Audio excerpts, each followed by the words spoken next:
Okay,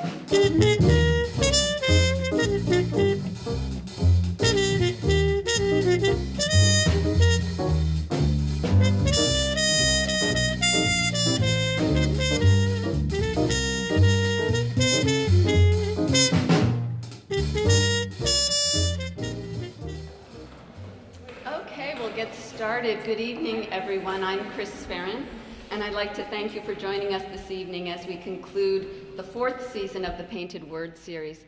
The Painted Word is a collaboration between the Fleming Museum of Art and the UVM English Department with support from the James and Mary Brigham Buckham Fund. Before I leave the podium, though, I did want to take a moment to thank Major for his work and his continuing work in curating the Painted Word. As most of you know, Major is an accomplished poet and an inspiring teacher with a passion for bringing poetry to as broad an audience as possible. And the Painted Word is just one of his many endeavors in that regard. It highlights the vitality of artistic expression at the university, and it's been a wonderful vehicle to bring together the UVM campus and the greater Burlington community, and we're very grateful for all of the wonderful times we've shared here in the Marble Court and in the rest of the museum. So I just wanted to thank ahead of time all of the students. We're really looking forward to hearing you read your work. And finally, I'll end on a high note for those of you who may not have heard. Major has won a prestigious Guggenheim Fellowship, which is awarded to those who have demonstrated exceptional creative ability in the arts. So we're really so proud and honored that to be associated with him. So I hope you'll join me in just offering our congratulations.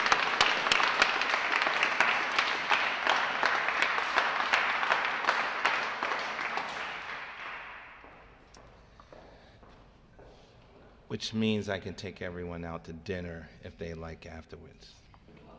No, it doesn't. Don't get your hopes up. We've met here in this spring term thrice.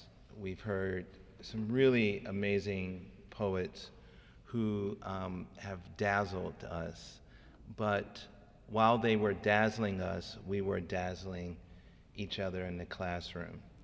I've watched each one of you grow in unspeakable ways, not only as writers, as artists, but also as individuals.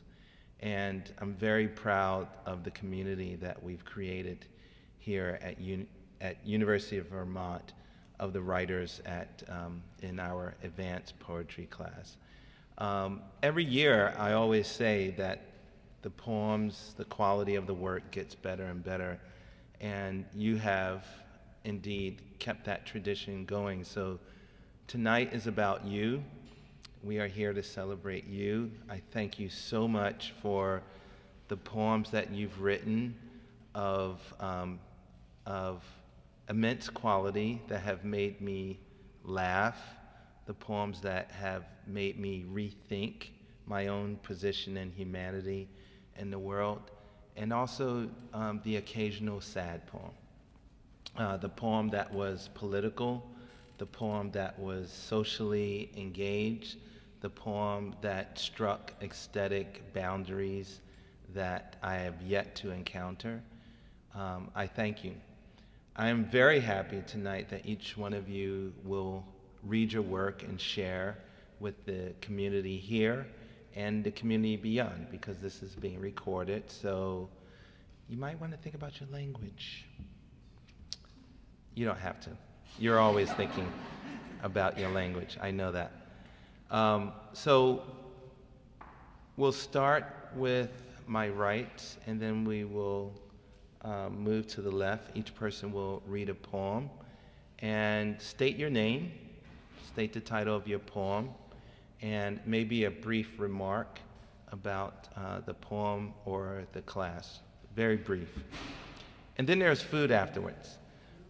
Before we begin, I want to thank very wholeheartedly the Fleming Museum. This series began as a lunch conversation about how can we, in the shadow of Davis Center, in the shadow of Patrick Gymnasium, continue to celebrate and promote the arts on campus. And thus, the Painted Word Poetry Series was born. And now that it's shifting towards students, I'm even more gratified and excited. So thank you, Chris Farron.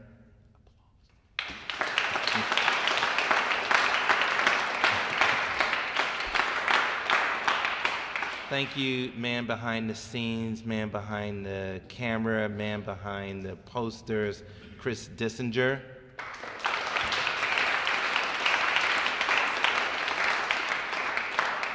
Thank you, Janie Cohen, and all the students who protect the art.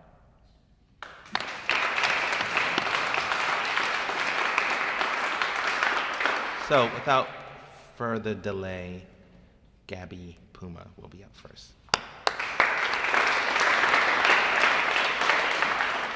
Hello, I'm Gabby Puma. My poem is called Talk Wordy to Me, and it's a sonnet. Tell me, how many fine words can you show? Have you taken fresh perpetual to dine? Told sweet, blushing, gentle, how well she shines? Inform cherished cherub, how he will grow. Seek them, grasp them, mold them, and make it flow. Each syllable your God, each book your shrine. You fit I am, in every line. Ambassadors when you are down below. I have commandeered the British schedule. I have swaddled orphan inconsistent and held her at my breast. Manic mind, dulcet nouns have lulled. Fickle me, yet verbs remain persistent. My little motel, with words I will rest. Thank you.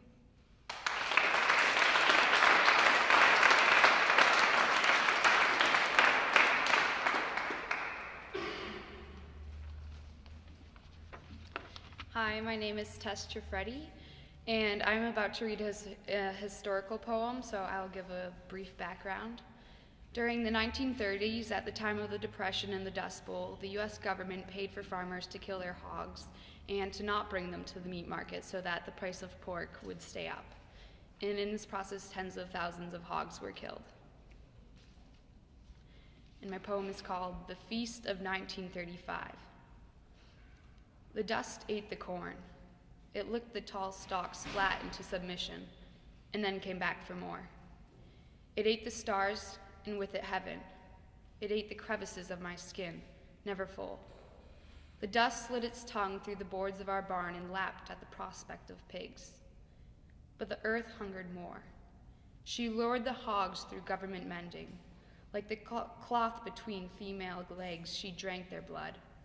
Parched, she yearned for more, her swollen mounds unsoothed. She craved for fertile beauty, for her golden stalks of hair. Jealous, Earth stole each month my menstrual display of vitality. Yet marks of womanhood remained, and men noticed the round offsets of my bone-hugging skin. They teased, they licked, they ate like the dust, and I let them. That is life. We eat, and when there is no food, we fill our mouths to curb the hunger with dirt and blood and human flesh, to fill our cheeks, to suffocate.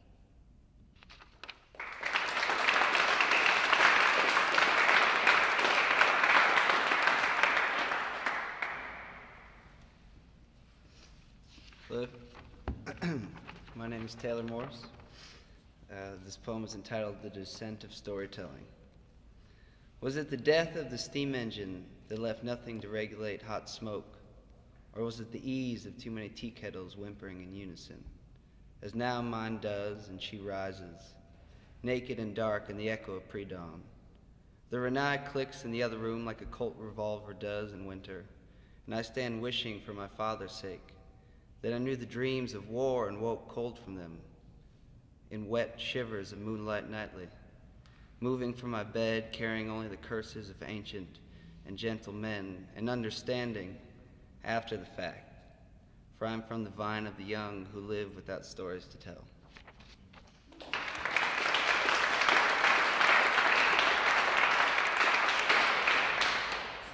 Hello, my name is Sean Panett, and this is a prose poem I wrote earlier in the semester. Something she called spring cleaning. A woman is tearing her house in half at the waist, right between the doorbell and the front door. Last Sunday, the golden roses closed their petals and climbed out of their window boxes, no longer able to watch what was happening on the other side of the chipped window panes. The house protested for days with the woman, but she'd become surprisingly adept in pretending like the house didn't exist. The house filled all of its crevices with asbestos and flooded its basement with gasoline and sewage. Perhaps it was a bit dramatic, but the house hadn't the slightest idea of what to do. Having lost all hope, the house started all the cars in the garage and got wasted on carbon monoxide. The alarms rang like hell all night, but the woman would not wake. A woman is tearing her house in half at the waist today. A few of the neighbors stopped mowing their lawns and washing their cars in order to watch the woman push and pull at her house, separating its two halves. When the deed is done, the woman hoses the sheetrock and crown molding out of her hair, brings the morning paper inside, and sits down for breakfast.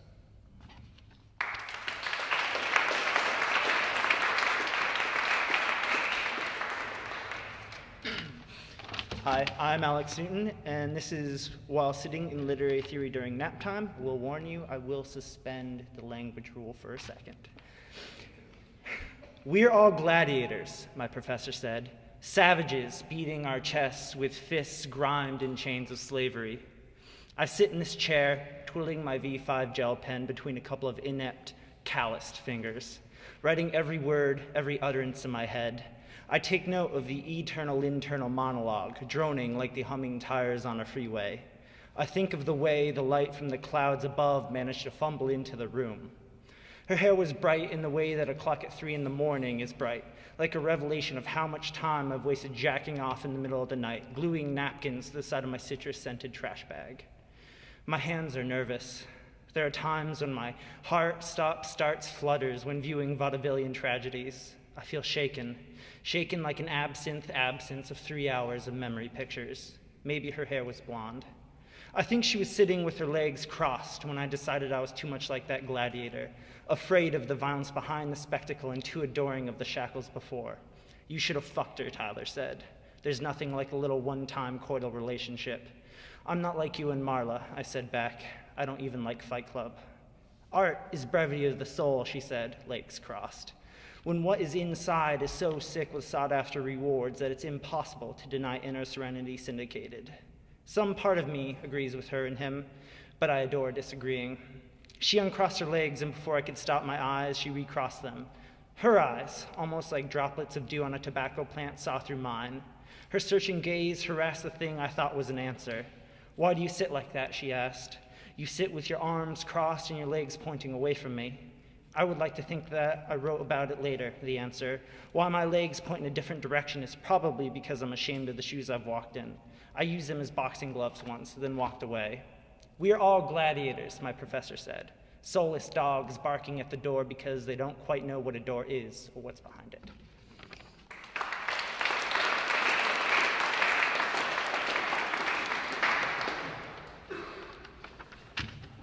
Hi, my name is Dylan McConnell, and this is a sonnet. It's entitled Inconvenient Music. I use you, New York City, and am beat upon as though I were a hollow instrument. Your blind percussionists whap big politics along these bodies in their new drum set, drawing prate out in chatters from beneath taut-skinned snares. Purposeless, bruised by such gaudy drumsticks, those great harbingers of nothingness. A prayer I have. A world filled of music for my kids. She does not drive this guzzling truck because of any weird vendetta with the ozone. The 4 little humming hearts of hers are bullied riding the bus. But those cold mouths will always talk of deviant goats, bleeding away, music replaced with smoke.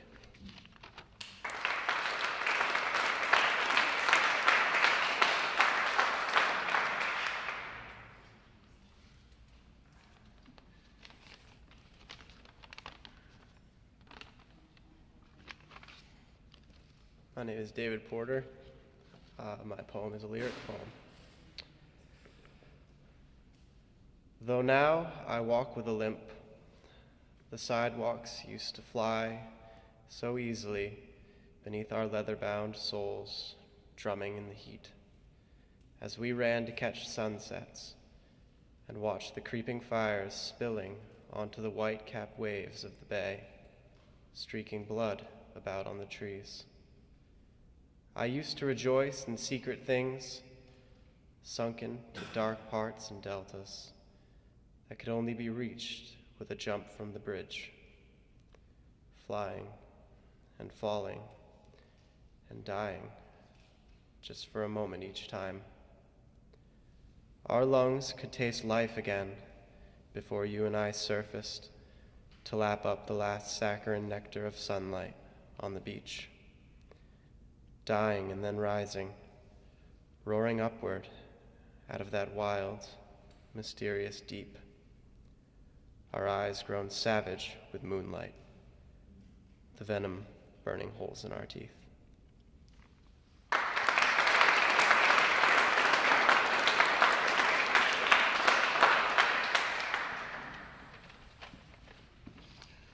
I'm Jim Stauffer, and this one's called Graven Figure.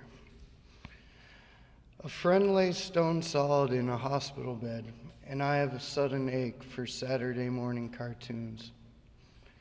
24 winters I have seen cover the arborvitaes in snow, but never have I had the chicken pox or even taken an oatmeal bath. I wish you knew what is real and what is your dream, but for now, let us turn the bow to shore. The siren's lights reflect red off of the smoke in the windows of the neighbor's bungalow, but really, the washing machine, in all its disarray, has moved its way to the top of the to-do list and is a very real part of this life. But that ventilator keeps on breathing for you, and for the sake of breaking up the minutes, like provolone through a deli slicer. And what was that word good old Frank used in that poem of his about Coca-Cola? The one set outside in the warm 4 o'clock light? Statuary. That's it, statuary.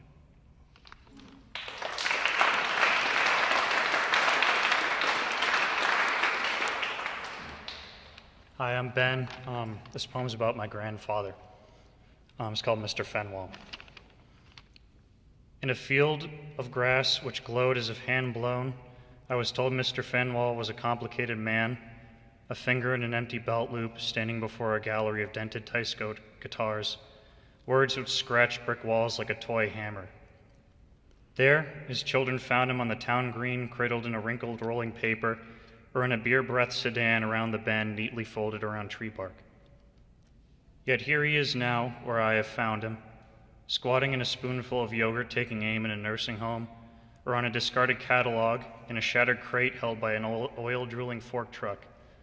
And every once in a while, I find Mr. Fenwell in a Pacific lockbox with his son, lover of men, Seattle-bound, clawing at the door until his finger bones ran like chalk over Navy steel.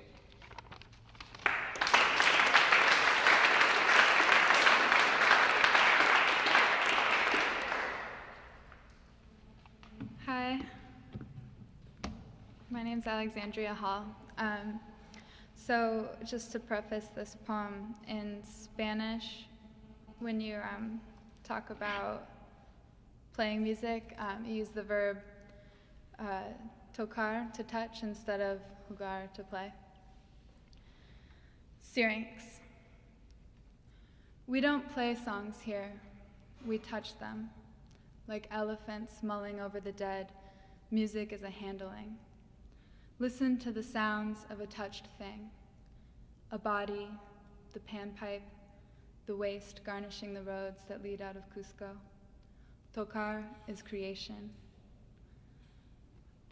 On the bus, 2 young boys sing Ojos Azules like a couple of tanagers that stir the passengers. I felt something once. A broken reed licked my foot on the slick banks. Ojos azules, no llores. Take and cut my soft frame into parts, arrange by size, bind by catgut. No llores ni te enamores. I never sing as a thrush in a fervent spasm, but as a ghost of that fit, as a long sigh that brushes the bones, a whisper rolled through the stalks. Lloraras cuando me vaya, to be touched ultimately by a sickle, cuando remedio ya no haya, and feel only the wind.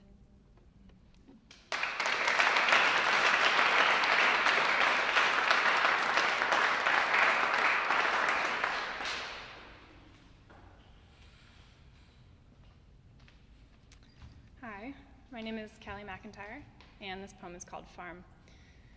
Carrot stub and frozen spigot, a sore sweating pus, viscous neon balm unites the gaze of the hay ladies, while I sneak dried figs and watch the three-legged dog try to sleep.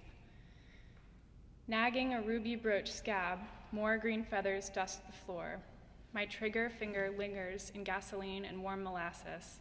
Half a painted turtle stains the lining of my handbag. I am lovesick for the taste of the ocean and the coldness of your mouth, or salted, melted butter ribbons, sunburns silenced, sated in the bottom of your still white jar.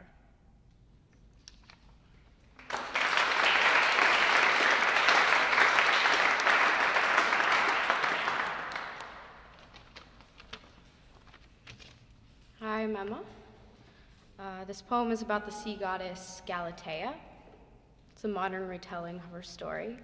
She was also a statue carved by Pygmalion, for reference, over there.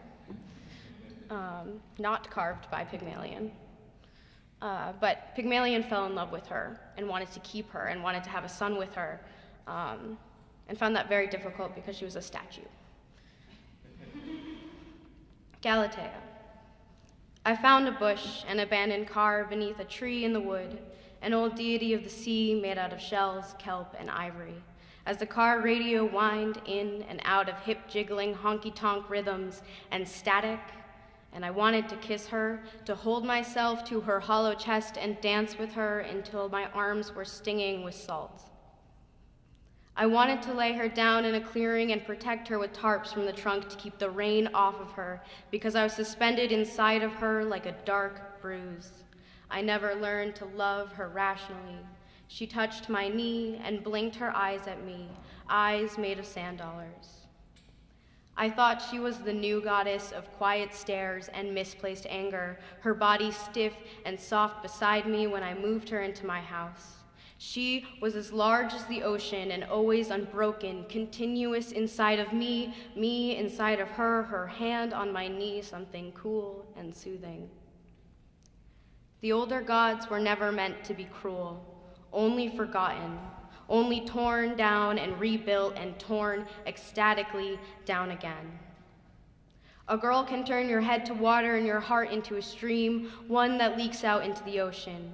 Your bodies never seem to match in consistencies. Hers is like the high tide that wanders away again and again, forgotten and revered and wanted. She will fall away from you forever. You will spill and spill into her like salt water. I left her outside in the rain and her features eroded. I left her out for a season or two and she looked half melted. It was this. I was never a part of her world and she was never a part of mine, so I returned her back to the bush in the wood with the abandoned car and the sweet soft strains of honky-tonk music, finally leaving her to be forgotten.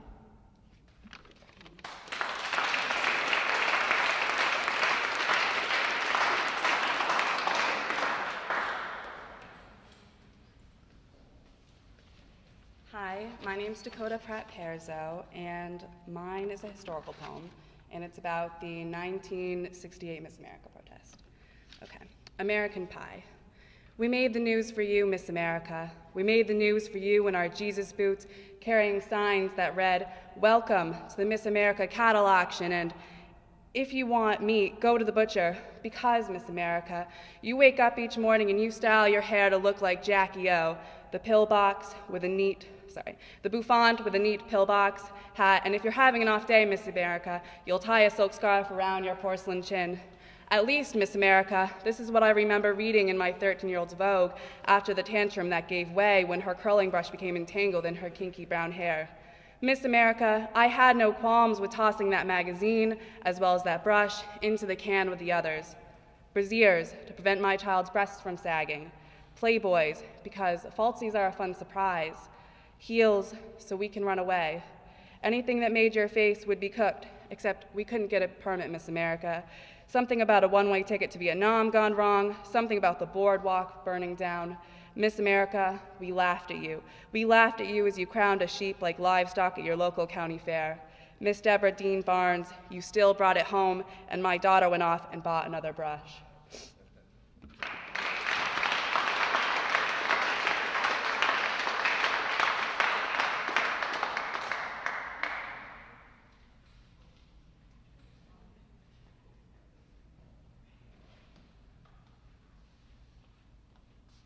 Hi everyone, I'm Sonia, and I'm gonna read my errata poem entitled For Erotic Read Errata. For swallow, read wallow. For trouble, read rubble. For lover, read cover. For danger, read anger. For whistle, read thistle. For blow, read bow. For lips, read hips. For smile, read miles. For shallow, read hollow. For start, read smart. For own, read one.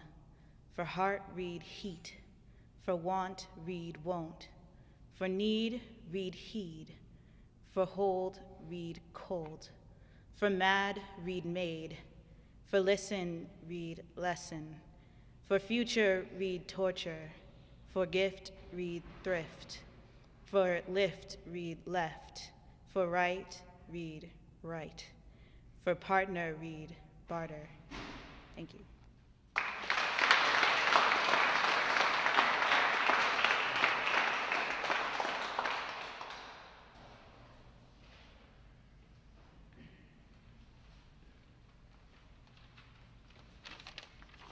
Hello, I'm Garrett White. I'm going to read a political poem. It's about the atomic bomb. So it's one of those lighthearted poems, of course. All right. The Naked Atom. Once upon a span of cloudless light years glistened a fuming, blackened case of beating strokes that rippled from my wrist, once locked in depths like lead.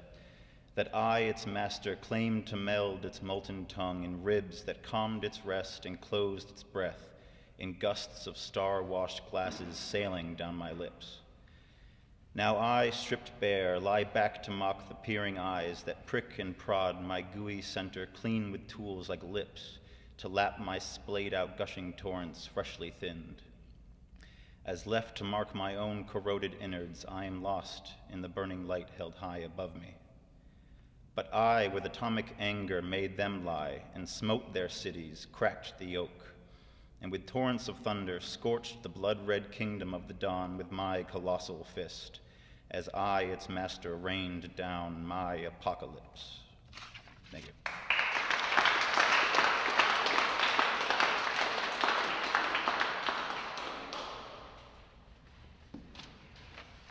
How y'all doing?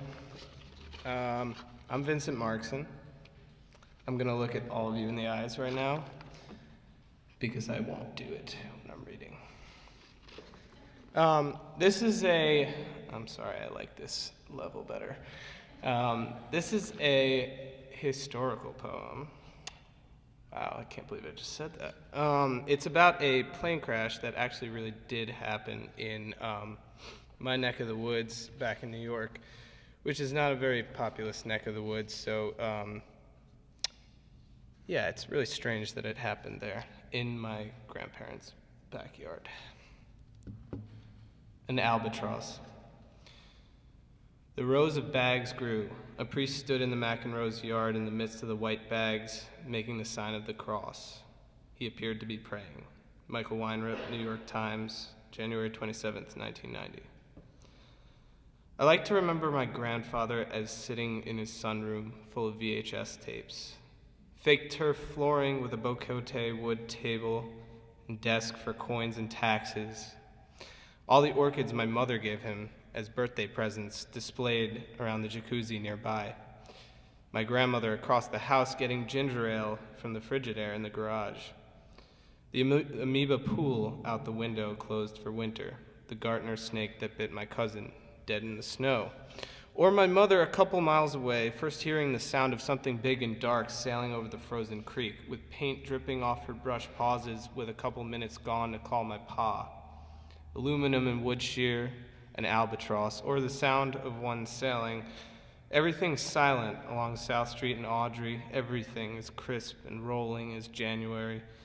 Gravel on metal, the foggy hills of Tennis Court Road. The bird descends, but only to lay eggs. My grandfather drawn away from green books of tax code for a moment to see what landed in his pool, and explosions of police lights projecting on the bare trees up the hill, on hills like I sledded down. Kids with bloody foreheads scream mama. Kids from Bogota, where I've never been, are roaming my grandparents' yard where I spend the 4th of July and watch my father grill steaks. And now I sit in the sunroom, wondering which videotapes fell off the shelves.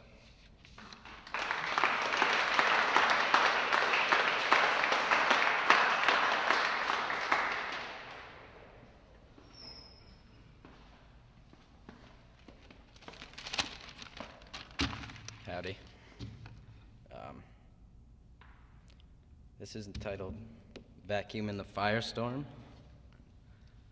Solamen miseris socios habisse dolores. It is a constellation to the miserable to have a companion in their suffering. Vision was not but the cliff of a Colt rifle when vertigo banished the Arabian dust from our air. I know I've heard the same words in my Bible that built the scaffolds of your Quran. There are enough reapers slinking around Fallujah that a moment of serenity, even among enemies, elucidates the true softness of Hestia's skin. Our plasma in the same wedding of oxygen and drought, while the tears of our wives remain in stasis, always 6 feet from us, never reach our lips. Your eyes were mirrors betraying the lust for salvation, and we must not muddle with the clear faces of our children to keep the kin we both share. Brother, we need not shed blood to live. Thank you.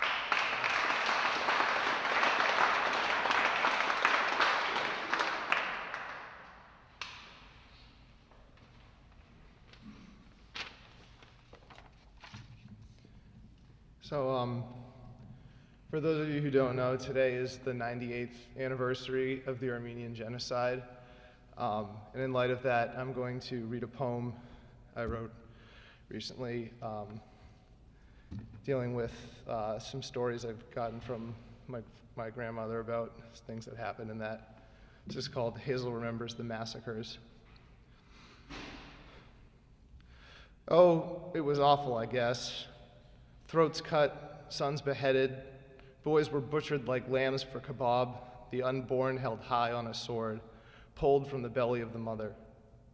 That's the easy part, though. The rest looms like a fever in the cold. Women were lined like a slaver's bazaar, single file, naked with nothing but coins in their uterus. That should have been enough, but the Turks needed more. They danced them like dervishes set wild aflame, or like a Roxy to Zohrab, she'd become their whore, so long as she was alone in this world. There are a lot of underground places in Armenia where people could speak in their native tongue.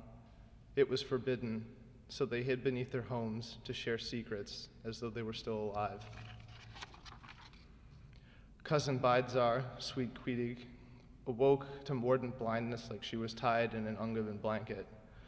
Bodies tumbled like a gourd pile all around her, the sun a broker of sight on her mother's last embrace. She walked away like a whisper of the dead, her earlobes cut wet for their gold. Past the Turkish border was a promise like the Holy Land that curdled in the stomach and browned. 40 years were never so cruel as the caravan of lies left drying like figs in the Syrian desert. They were torn from their mountain like skin from bone, ever marching to a place that was nothing, to end like dogs starving on their own wails. After 100 years, words are all that's left.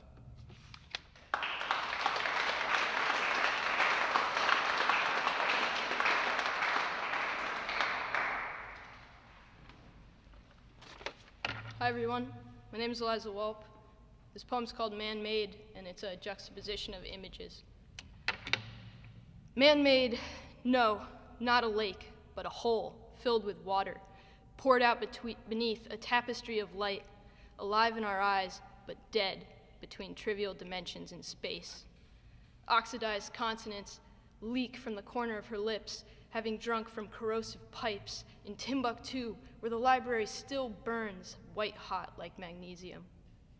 Tongues of flame enkindle pages and mispronounce every word. Eyes peeled back like carrot scraps, watch hands fluttering, aimless, and is born to die as gypsy moths, signing VAGRANT in a silence only broken by percussive knuckle cracking. I'm fairly sure they were eating dog food, kibble piled hoard high on the good china, the banquet goer's brains spoon out easily, plopping before them, ruminated to the consistency of tapioca. All paths fork eventually. A certain serpentine has taken me to the smoker's lounge, where the guests rest, scarecrows propped up limply by the frames of their old stories, and dialysis machines.